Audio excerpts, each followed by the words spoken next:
What if the Millennium Attack happened? Following the travesty of the US-Iraqi invasion of the People's Kuwait government, German reunification and the subsequent Demichev freeze, the Cold War seemed colder than ever. Under the secretariat of reformer Anatoly Lukyanov, whose decentralization of the planning administration and encouragement of independent industrial collectives and freewheeling tech syndicates resulted in the Eastern Bloc becoming a telecommunications and electronics juggernaut, the USSR seemed stronger than ever. The internet had united the world in a sea of information and marked the beginning of the end of the age of mass censorship. Accompanying this, however, was the rise of online extremist groups. In particular, Christian and Islamic fundamentalist organizations experienced a surge of popularity, and the web provided new means of communication, recruitment, and funding. The organization, known as Al-Qaeda, working for the Theo-totalitarian Islamic Emirate of Afghanistan, which formed after the withdrawal of the USSR from Afghanistan in 1989, was one such group.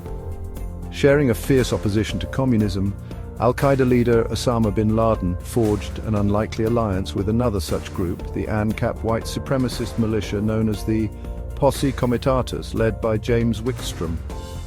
Together they concocted a plot to strike a blow in the heart of the lesser Satan itself and send a message to all secular governments.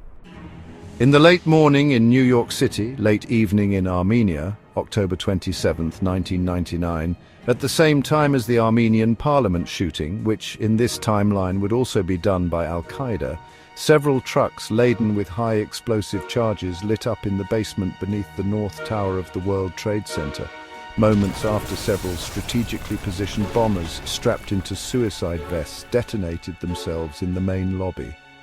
It has been hypothesized that neither bin Laden nor Wickstrom actually expected the explosion to destroy the whole tower, and that the act may have been intended as purely symbolic.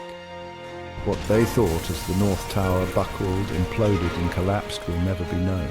But the world looked on in awestruck horror as over 10,000 people were killed in 10 seconds, followed by many more in the streets below, as Lower Manhattan was filled with the dust of a skyscraper that was no more. This attack is known as the Millennium Attack, which is a sequel to the 1993 World Trade Center bombing. The event would define an era, end one cultural decade and begin another. A watershed lapse of the magnitude of Pearl Harbor, it would herald a decade of general East-West reconciliation and collaboration as a US-Soviet alliance would jointly invade Afghanistan, while the US accepted the election of a socialist government in the invasion's aftermath. A surge of cultural change would ripple through the world as religious fundamentalism and antisocial racism of all stripes would come under fierce attack and condemnation.